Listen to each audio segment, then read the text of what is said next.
people were, oh, AJ Storr's leaving, Chucky Hepburn's leaving. This might sound crazy, but I might take Kamari McGee and John Tonje to win as a team over Chucky Hepburn and AJ Storr. And I'm going to get into the AJ Storr, John Tonje comparison.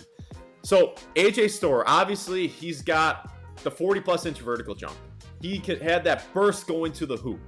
But I think John Tonje is actually better at a lot of different things in the game of basketball, especially as it comes to winning as a team. AJ Storr absolutely nuked the locker room last season when mid-season he's brokering his services, calling Illinois, calling Kansas, saying, hey, how much are you going to pay me? Let's set something up. And then he has to play Illinois the next day. He destroyed that locker room. And I had him on the show. I had a good experience with AJ Storr, but those are allegedly the reports. And that will destroy a locker room. And Chucky Hepburn, he had his moments, but he was never consistent enough to be a really good player all the time. When he wasn't hitting shots, he wasn't that good.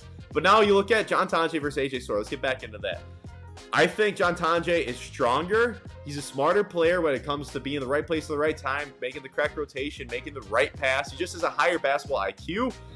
He's a stronger player. He's smarter. He's a better ball handler. He's much more fluid with the basketball in his hands than AJ Storr. AJ, with that burst and that vertical jump, he can get away with a lot of weaknesses in his game. But he never looked fluid, even with the athleticism. He never looked fluid with the ball, and his jumper never looked fluid. But Tonje's a fluid-looking basketball player, and he's a better defender than AJ Storr. AJ Storr would sometimes play lackadaisical defense. He's locked in. He loves to get in the passing lanes, and he makes the right plays. He stays in front of his man. I'm liking what I'm seeing from John Tonje.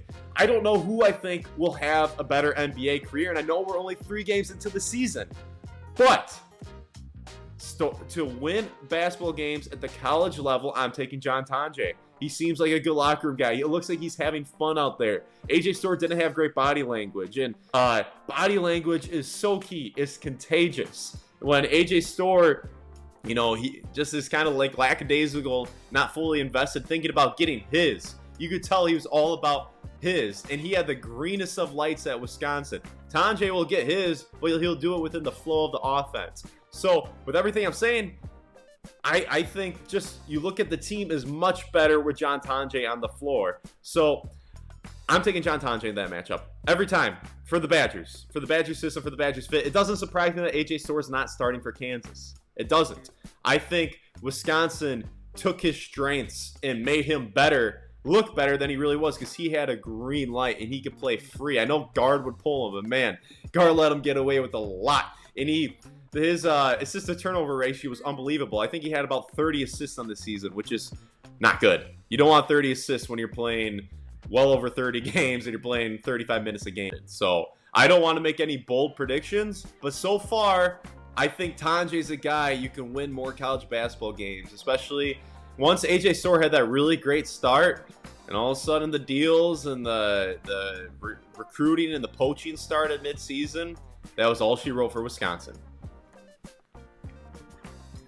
Tonje's a 6-year senior. Tonje's a 6-year senior. No one can poach him. So he's bought in.